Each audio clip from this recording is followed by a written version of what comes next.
नमस्कार, 9 की 9 खबर देख रहे हैं आप और मैं हूं आप सबके साथ सोनाली सिंह। तो चलिए बुलेटिन की शुरुआत करते हैं। देश भर में बेड और ऑक्सीजन के लिए मारामारी के बीच पटना से एक अच्छी खबर सामने आई है। पाटलिपुत्र अशोक के आइसोलेशन सेंटर में अभी भी 108 बेड खाली हैं। वहीं 43 ऑक्सीजन सिलेंडर भी हैं। 7 कोरोना मरीज ठीक होकर अपने घर वापस लौट गए हैं। बिहार में पिछले 24 घंटे में 6,741 मरीज स्वस्थ होकर घर लौटे हैं। पिछले 24 घंटे के भीतर 12,359 कोरोना के संक्रमित मरीज मिले हैं।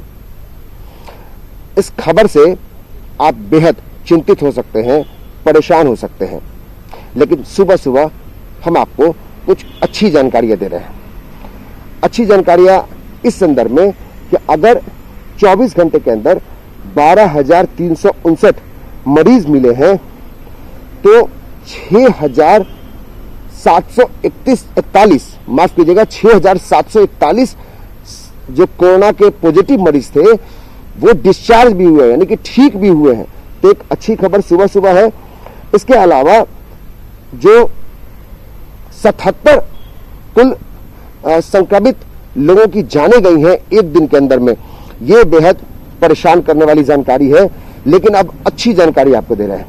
अच्छी जानकारी ये है कि अब तक 3 लाख से ज्यादा लोग जो संक्रमित लोग थे वो ठीक हुए हैं, यानी एक साल के भीतर 3 लाख से ज्यादा लोग ठीक हुए हैं। रिकवरी रेट अब भी अच्छा है। लोग अभी भी जो संक्रमण है उससे बाहर निकल रहे हैं। और ये तस्वीर जो हमारे सहयोगी दिखा रहे हैं, ये पाटलिपुत्रा अशोक जो आइसोलेशन सेंटर है वहां की तस्वीर है। यहां अभी भी 108 बेड उपलब्ध है जो रिक्त हैं, यानी कि 52 जो बेड है उस पर मरीज है। 7 मरीज अभी डिस्चार्ज किए गए हैं। तो यानी यहां भी बेड की समस्या नहीं है, यानी कि बेड और ऑक्सीजन को लेकर जिस तरीके से खबरें वाकई हम लोग दिखाते हैं कि काफी मांग बढ़ी है, बेडों के लेकर मारामारी है और संक्रमण लगातार बढ़ता जा रहा है, बावजूद इसके ऑक्सीजन का यहाँ पे यानी इस आइसोलेशन सेंटर पे 43 ऑक्सीजन सिलेंडर है। यहाँ पे ऑक्सीजन की कोई दिक्कत नहीं है। इसके अलावा बाकी यहाँ पे जो बेडों की संख्या है वो भी पर्याप्त है, यानी 108 बेड अब भी रिक्त है। यानी अगर कोई संक्रमित होता है तो यहाँ पे आइसोलेशन सेंटर पे उनका दाखिला हो सकता है। तो कुछ अहम जानकारियां, जो अच्छी खबरें हम इसलिए दिखा रहे हैं कि जो बुरी खबरें होती है, यानी कि जो जानकारियां बुरी होती है, जो आपको तकलीफ दे होती है, 77 लोगों की जाने जाती हैं, इस खबर से आप परेशान होते हैं। तो ये भी जानिए कि एक साल के अंदर में 3 लाख से ज्यादा लोग ठीक भी हुए हैं और 24 घंटे के अंदर में 6,000 से ज्यादा जो संक्रमित मरीज थे वो डिस्चार्ज भी किए गए हैं। तो कुछ अच्छी जानकारियां आपके लिए शायद अच्छे संदेश लेकर पहुंची है, तो आपके स्वास्थ्य के लिए ये ठीक भी साबित हो सकती है। कैमरा पर्सन दीपक के साथ अमित कुमार सिंह, न्यूज़ 18 पटना। हमारे के यहाँ अभी 52 हमारे के यहाँ मरीज एडमिट हैं, जिसमें 8 अभी ऑक्सीजन पे हैं और बाकी सब सेटल में हैं, मतलब ठीक ठाक हैं। और हमारे के यहाँ 108 बेड अभी खाली है। अच्छा, कितने मरीज ठीक होते गए 24 घंटे के अंदर? वो तो हमारे के यहाँ 24 घंटा के अंदर तो डिस्चार्ज अभी तक हम नहीं किए हैं, लेकिन आज करेंगे तो हमको अनुभव होगा कितना एडमिट हुआ है। लेकिन हमारे के यहाँ अभी 7 मरीज को डिस्चार्ज लेवल है, 10 दिन हो चुका है, उसको हम करेंगे जी। ऑक्सीजन सिलेंडर पर्याप्त है? ऑक्सीजन सिलेंडर 43 है हमारे पास, अभी सब भरा हुआ है। मात्र रात में जो खाली हुआ है हमारे पास वही 6 को अभी खाली है। कोरोना की इस महामारी में जहां परिवार के परिवार संक्रमण के शिकार हो रहे हैं, लोगों को देखने वाला और खाना खिलाने वाला कोई नहीं है। ऐसी परिस्थिति में पटना की 2 बहनें कोरोना पॉजिटिव लोगों के लिए राहत बनकर आई हैं। पटना की ये 2 बहनें हर उन कोरोना पीड़ितों के लिए खाना बना रही हैं और घर तक मुफ्त खाना पहुंचा रही हैं जो खाना बनाने में सक्षम नहीं है। कुछ महीने पहले अनुपमा की मां और बहन दोनों कोरोना पॉजिटिव हो गई थी, तो इन्हें भी दूसरे की परेशानी का एहसास हुआ कि जिनके घर में कोई और नहीं होता वे कैसे खाते होंगे। इसके बाद अपने बजट में कटौती कर खुद अपने घर से अपने खर्च पर लोगों के लिए खाना बनाकर घूम घूम कर खाना पहुंचाना शुरू कर दिया। आज ये लोग पटना में करीब 15 किलोमीटर दूर तक जाकर भी खाना पहुंचा रही हैं। बहुत सारे ऐसे परिवार होंगे जिनके घर में लोग संक्रमित होते होंगे, छोटे बच्चे होंगे या फिर बुजुर्ग दंपति होंगे जो कोरोना संक्रमित हो रहे होंगे या अकेले रह रहे होंगे, कोरोना संक्रमित हो गए होंगे, उनको खाना कौन देता होगा। तो लगा कि उन लोगों के लिए कुछ किया जाए। हम सोचे थे कि अपने घर से 2 से 3 किलोमीटर तक भेजेंगे, लेकिन मेरे दूसरे दिन से हम 11 किलोमीटर तक भेजने लगे। हम इंदिरा नगर, पाटलिपुत्रा, बोरिंग रोड, नाला रोड, कदम कुआं, राजेंद्र नगर, कंकड़बाग, ये पूरा एरिया कवर कर रहे हैं। बस इतना सोचे कि इस साल 1 साल में बच्चे का बर्थडे नहीं मनाएंगे, खुद का बर्थडे नहीं मनाएंगे, मैरिज एनिवर्सरी नहीं मनाएंगे, और वो जो सेविंग होगा ना, पर त्योहार में कपड़ा नहीं खरीदेंगे, वो सेविंग यहाँ लगाएंगे, बस और कुछ नहीं है। और वो सेविंग ही एनफ होता है। और हमको काफी लोग फोन कर रहे हैं कि मेरे से कुछ डोनेशन ले लीजिए, हम आपको आपके अकाउंट में पैसा देंगे। गुजरात, मध्य प्रदेश, महाराष्ट्र जैसे राज्यों से फोन आ रहा है कि हम लोग माइग्रेट बिहारी हैं, बिहार से बाहर हैं, बिहार के लिए कुछ करना चाह रहे हैं, लेकिन हम लोगों ने डोनेशन के लिए साफ मना किया है। हमें ना अनाज चाहिए ना पैसा चाहिए। अगर आपको इतना ही मन है तो ये वैश्विक आपदा है, हर जगह परेशान लोग हैं, आप उनको मदद कर दीजिए। खाना नहीं बना के कर सकते हैं तो उनके घर कच्चा सामान भेज दीजिए। कच्चा सामान नहीं दे सकते हैं तो बहुत का हॉस्पिटल का बिल बहुत ज्यादा आ रहा है, आप बिल को पेड करने में मदद करिए। किसी न किसी रूप में आप मदद कर सकते हैं अगर आप सच में मदद करना चाहते हैं। सोशल हीरो बनना नहीं है हमको, आप खुद भी एक सोशल हीरो हैं। मेरी दीदी खाना बनाती है किचन में, तब तक मैं उसकी 3 महीने की जो बेटी है मैं उसे संभालती हूँ। फिर खाना बनाने के बाद हम दोनों मिलकर पैकिंग करते हैं साथ में। उसके बाद मैं लेकर जाती हूँ खाना, जहाँ जहाँ मतलब जिनको ज़रूरत होता है उन्हें खाना पहुँचाती हूँ। साथ में जो भी ग्रोसरी घट रहा है वो ग्रोसरी खरीद कर लेकर आने का मेरा काम है। मदद करने टाइम मैं जब उन लोगों के पास खाना लेकर जाती हूँ तो मुझे फीडबैक मिलता है कि मैं 6 दिन से भूखी थी, मैं 5 दिन से भूखी थी, सत्तू पी के रह रही थी, वो भी सत्तू थोड़ा थोड़ा पी रही थी कि सत्तू खत्म ना हो जाए, क्योंकि बीमार हूँ, बाहर नहीं जाकर कुछ भी लेकर आ सकती हूँ। बीमार हूँ इसलिए खाना नहीं बना पा रही हूँ। तो जब ले जाकर मैं देती हूँ उन लोगों को खाना ना, तो इतना अच्छा महसूस होता है, लगता है जीवन सफल है किसी को खाना, किसी भूखे को खाना खिलाकर, जरूरतमंद को खाना खिलाकर। शुरू में तो हम लोग आसपास का ही लिए थे, राजेंद्र नगर, दरियापुर गोला, बगल का मोहा टोला, ये सब जगह का लिए थे, लेकिन इतने ज्यादा कॉल आ रहे थे और इतने नीडी लोग थे ना कि हम लोग दूर दूर का भी लेने मतलब खाना पहुंचाने के लिए तैयार हो गए। मैं और अपने कुछ दोस्तों के हेल्प की मदद से मैं अब पटना में 25-25 किलोमीटर दूर तक हम लोग जा रहे हैं खाना पहुंचाने के लिए। 2 टाइम खाना पहुंचाते हैं, सुबह के टाइम में भी और शाम के टाइम में भी। जो बहुत दूर के होते हैं उनको एक टाइम में दोनों टाइम का खाना पहुंचा देते हैं। ऑक्सीजन की अहमियत क्या होती है, कोरोना काल में ये मरीज और परेशान लोग ही समझ सकते हैं। ऑक्सीजन सप्लाई के काम में कुछ ऐसे हीरो भी हैं जो 24 घंटे अस्पतालों में ऑक्सीजन पहुंचाकर मरीजों की जान बचाने में जुटे हैं। ऑक्सीजन ढो रहे ये सभी युवक पिकअप चालक हैं जो पिछले 15 दिनों से सिर्फ ऑक्सीजन ही ढो रहे हैं। पटना में कुछ ऐसे ही कोरोना वॉरियर से बात की हमारे सहयोगी रजनीश कुमार ने। अब तक आपने कई कोरोना योद्धा की तस्वीरें देखी, लेकिन हम आपको दिखाने जा रहे हैं ऐसे योद्धा जो 24 घंटे लगातार अस्पतालों में ऑक्सीजन मुहैया कराते हैं। तो ये देखिए, ये 3 युवा हैं जो अपनी गाड़ी पर 24 घंटा ऑक्सीजन ढोते हैं, चाहे वो सरकारी अस्पताल हो या फिर निजी अस्पताल। हम बात करते हैं, क्या कहेंगे आप लोग, कितनी ड्यूटी कर रहे हैं? सर हम लोग 24 घंटा ड्यूटी कर रहे हैं सर। जो सुबह से 6 बजे से उठते हैं सर, करीब 7 बजे जाना पड़ता है सर। कितना ऑक्सीजन पहुंचाते हैं रोज? डेली सर 200 करीब से सिलेंडर आता है सर। धीरे धीरे कुछ कमी हुआ है, मतलब ऑक्सीजन का कुछ है सही हुआ है। कितने घंटे काम कर रहा है? 24 घंटा सर, रात में भी रहना पड़ता है, दिन में भी रहना पड़ता है। लगातार कई शहरों से ये खबर आ रही है कि ऑक्सीजन की किल्लत है, लेकिन जैसे ही एजेंसी में ऑक्सीजन की आपूर्ति शुरू होती है, रिफिलिंग के बाद ये लोग अपनी गाड़ी पर ऑक्सीजन लेते हैं और अस्पताल में ऑक्सीजन पहुंचाते हैं। निश्चित रूप से ऐसे कोरोना योद्धा बनने की आपको भी जरूरत है। अगर आपके आसपास में भी अगर आपकी लोगों को जरूरत है तो आप भी पहल कीजिए और लोगों की जान बचाइए।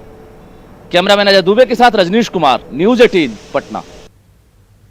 कोरोना से जंग में बिहार में नाइट कर्फ्यू के साथ ही कई तरह के आयोजन पर पाबंदी लगी है, लेकिन लालगंज के पूर्व विधायक मुन्ना शुक्ला इन सारी पाबंदियों से ऊपर हैं। तभी तो घर में महफिल सजाई, भोजपुरी अदाकारा अक्षरा सिंह को नचाया, डीजे पर खुद भी धमाल किया, बॉडीगार्ड ने भी तमंचे पर खूब डिस्को किया और प्रशासन को इसकी भनक तक नहीं लगी। बाहुबली जब लगाता है ठुमका,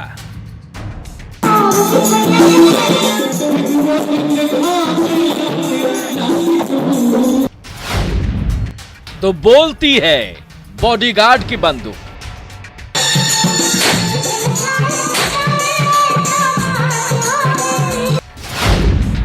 नाइट कर्फ्यू में बाहुबल।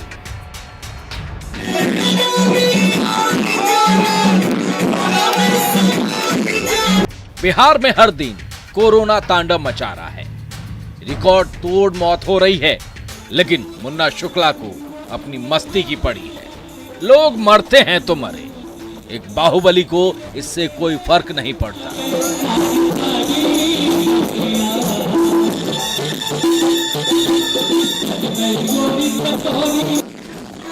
उन्हें तो अपने रुतबे को दिखाना है कि वे सारे कायदे कानून से ऊपर हैं और नियमों की धज्जियां उड़ाना ही उनकी शान है।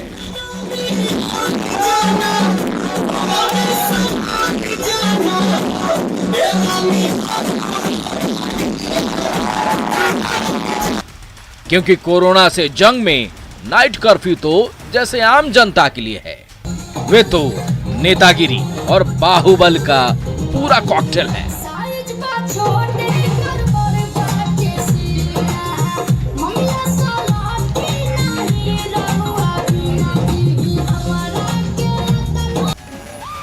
लालगंज में भतीजे के जनेऊ के मौके पर मुन्ना शुक्ला ने अपने घर पर महफिल सजाने के लिए भोजपुरी एक्ट्रेस अक्षरा सिंह को बुलाया।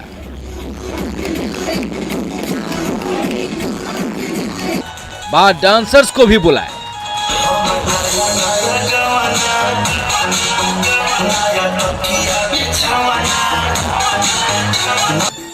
महफिल सजी तो मुन्ना शुक्ला थिरक उठे। तो मुन्ना शुक्ला के बॉडीगार्ड अमित कुमार को रोकने वाला कौन था? पुलिस की वर्दी, पुलिस का हथियार, और क्या चाहिए उसे अपनी हदें पार करने के लिए? वो जब एक बाहुबली की सुरक्षा में हो, हाथ में कार्बाइन हो, तो फिर बिहार पुलिस का ये जवान अमित कुमार भी खुद को बाहुबली क्यों ना समझे? लगे हाथ साहिब की शान में बाएं हाथ में ली नोटों की गड्डी, दाएं हाथ में उठाए कार्बाइन और नोट लहराते हुए करने लगे धाई धाई।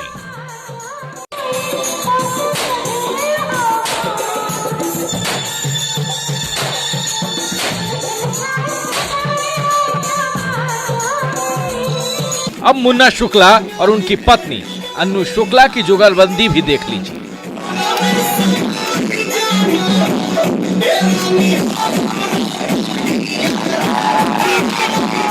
जब रंगारंग महफिल सजी हो, सामने बोल्ड एक्ट्रेस अक्षरा सिंह लटके झटके दिखा रही हो, तो मुन्ना शुक्ला भी कहां मानने वाले थे। पहुंच गए मंच पर। पहले तो अन्नू शुक्ला ने अक्षरा के साथ खूब जुगलबंदी दिखाई, फिर मुन्ना शुक्ला ने पत्नी के साथ गल भैया कर कमर लचका कर दिखा दिया कि वे ऐसे ही सरकारी कायदे कानून को पांव तले को चलते हैं।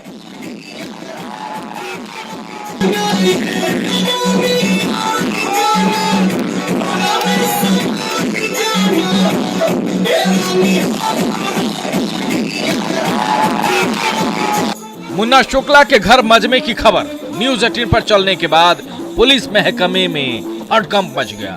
तो आनन फानल में मुन्ना शुक्ला, उनकी पत्नी अन्नू शुक्ला, अभिनेत्री अक्षरा सिंह, फायरिंग करने वाले बॉडीगार्ड अमित कुमार समेत 5 लोगों पर नामजद केस दर्ज हुआ और 300 अज्ञात लोगों के खिलाफ भी लालगंज थाने में थानाध्यक्ष सीबी शुक्ला के बयान पर प्राथमिकी दर्ज की गई है।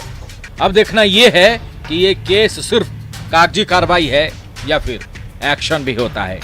राजीव मोहन, न्यूज 18, लालगंज, वैशाली।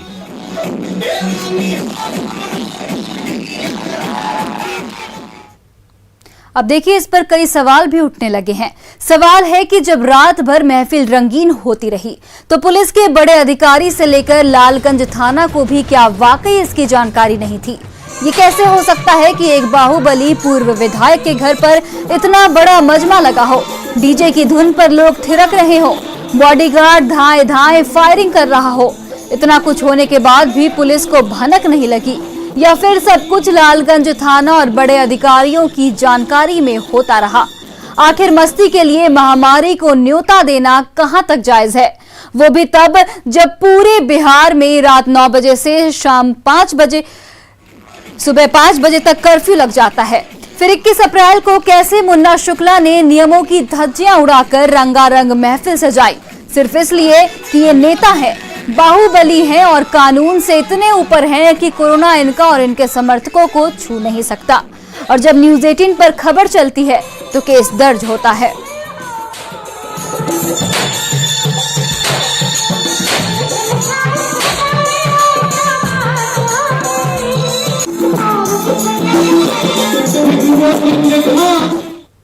झारखंड में कोरोना मरीजों की संख्या लगातार बढ़ रही है। 24 घंटे में कोरोना के 5192 नए मरीज मिले हैं। वहीं 24 घंटे में कोरोना से 110 लोगों की मौत हो गई है। आइए जानते हैं कोरोना के 5 दिनों के आंकड़े। 20 अप्रैल को 4969 संक्रमित मरीज मिले। वहीं 21 अप्रैल को 5041 संक्रमित मरीज मिले। 22 अप्रैल को यह आंकड़ा बढ़ा और 7595 मरीज कोरोना संक्रमित मिले। वहीं 23 अप्रैल को 5741 मरीज कोरोना संक्रमित मिले। वहीं 24 अप्रैल को 5152 मरीज कोरोना संक्रमित मिले।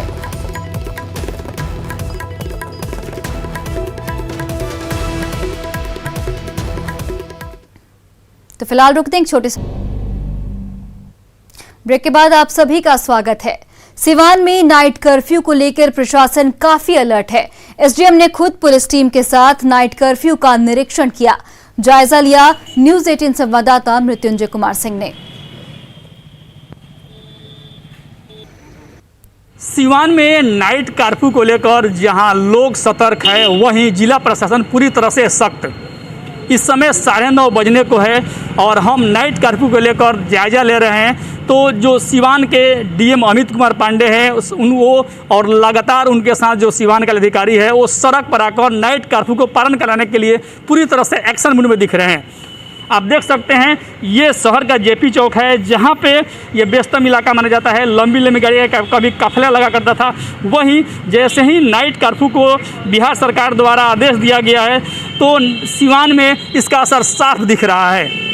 नाइट कर्फ्यू को लेकर लगातार जो सिवान का अधिकारी है वो सड़क पर आकर जायजा ले रहे हैं कि कोई अननेसेसरी नहीं निकले। हाँ, कुछ गाड़ियाँ निकली सड़क पे चल रही है, जिसका कारण है कि शादी विवाह का मौसम है। वहीं जो मेडिकल के लिए जो गाड़ियाँ है वो दिखाई दे रहा है। वहीं कुछ ऑटो द्वारा सड़क पे दिख रही है।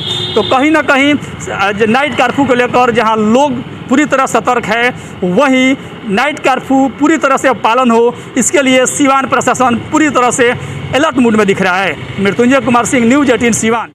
नाइट कर्फ्यू 9 बजे से सुबह 5 बजे तक है। इसमें हम लोग डेली 9 बजे से लेकर 10:30 तक घूमते हैं, देखते हैं कि इन्फोर्स कराते हैं कि बिना वजह घूम तो नहीं रहा है, बाहर में कोई कार्यक्रम तो नहीं कर रहा है। और अभी तक लोगों का सपोर्ट मिला है, आदेश का लोग सम्मान कर रहे हैं। कहीं पे कहीं उल्लंघन की बातें नहीं है, सब लोग घर में। तो 22 से कल से लगन स्टार्ट हुई है, शादी विवाह का लगन स्टार्ट हुआ है। 100 लोगों की अनुमति है, मैक्सिमम 100 लोगों में वो वेटर वगैरह सब लोग शामिल है। उस लिमिटेशन का अतिक्रमण न करे, लोग रोड पे बाराती न निकाले, यात्रा शोभा यात्रा की तरह निकालते हैं। कर्फ्यू के दौरान उल्लंघन न हो, इसलिए मैंने आदेश निकाला है। खगड़िया में अब तक 800 से ज्यादा कोरोना पॉजिटिव मरीज मिल चुके हैं, लेकिन सदर अस्पताल के आइसोलेशन वार्ड के बाहर की स्थिति देखकर स्वास्थ्य विभाग की लापरवाही समझी जा सकती है। अस्पताल परिसर में यूज किए हुए पीपीई किट फेंके हुए हैं, जिससे कोई भी संक्रमित हो सकता है। खगड़िया में कोरोना संक्रमण तेजी से फैल रहा है और अभी जो स्थिति है 800 से ज़्यादा पॉजिटिव मरीजों की संख्या खगड़िया जिले में हो गई है। और इस समय हम खड़े हैं खगड़िया के सदर अस्पताल में, जो आइसोलेशन सेंटर बनाया गया है उसका हम स्थिति ये दिखा रहे हैं कि पूरे ज़िले में जहां 800 से अधिक जो पॉजिटिव मरीज हैं, हालांकि इस आइसोलेशन सेंटर में महज 15 ही पॉजिटिव मरीज है जिनका इलाज यहां पर चल रहा है। लेकिन जो स्वास्थ्य विभाग की सबसे बड़ी लापरवाही क्या है कि ये जो आइसोलेशन केंद्र देख रहे हैं उसके बाहर में पीपी किट, ये देख सकते हैं कि आइसोलेशन केंद्र है उसके बाहर में जो कचरा है वहाँ पर फेंका हुआ है। यही नहीं, जो यूज किया हुआ ग्लव्स होता है वो भी पीपी जो आइसोलेशन केंद्र है उसके बाहर में फेंका हुआ है। तो ये जो बाहर में जो पीपी किट फेंका हुआ है इस तरह से फेंका होना चाहिए था? नहीं होना चाहिए। ये लग रहा है ना कि कोई भी संक्रमित हो सकता है। हाँ, बहुत संक्रमित हो सकता है। क्या डर लगता रहता है आप लोग को? इस देह में सटेगा, हवा होगा तो देह में लग जाएगा। इस सुपर का काम है जो उठा के नहीं रखा है सेट का। ये तो गलत है ना, ये कि आइसोलेशन केंद्र के बाहर है ये। जी। आप कहाँ से ड्यूटी करके निकल रही हैं? कोरोना वाला। तो आइसोलेशन वाला में? हाँ। ये जो बाहर में पीपी किट फेंका हुआ है तो डर लगता है ना कि यूज किया हुआ पीपी किट ऐसे नहीं फेंकना चाहिए? हाँ, ये तो डर लगता है, ऐसे नहीं फेंकना चाहिए। क्या डर? हम लोग तो नहीं फेंके हैं। आज तो हम प्रथम बार ड्यूटी किए हैं। जो भी 2 बार किट पहने हैं तो 2 बार कार्टूने में रखे हैं। ये बाहर में कौन लोग फेंकता है ये जो? ये नहीं बता, आज मेरी पहली बार ड्यूटी। डर तो 8 से। हाँ, डर नहीं है तो इससे तो डर है, इससे बीमारी फैल सकता है। जो आता जाता है उसको भी? हाँ, उसको भी हो सकता है। साफ सफाई होना चाहिए। हाँ, साफ सफाई होना चाहिए। तो जाहिर है जिस तरह से सदर अस्पताल के जो एएनएम ये बिल्डिंग है वहाँ पर आइसोलेशन केंद्र बनाया गया है और उस आइसोलेशन केंद्र के बाहर में खुलेआम जो देख सकते हैं कि पूरा चारों तरफ पीपी किट बिखरा पड़ा हुआ है। ऐसे में जो लोग आते जाते हैं वो भी इस पीपी किट के संक्रमण का शिकार हो सकते हैं। ऐसे में स्वास्थ्य विभाग को चाहिए कि जो कोरोना गाइडलाइन है उसके तहत पीपी किट या यूज किया हुआ जो भी ग्लव्स है और जो अन्य सामान है उसको नष्ट करे। दिग्विजय कुमार, न्यूज़ 18 खगड़िया। फिलहाल इस बुलेटिन में इतना ही। आप देखते रहिए न्यूज़ 18 बिहार झारखंड।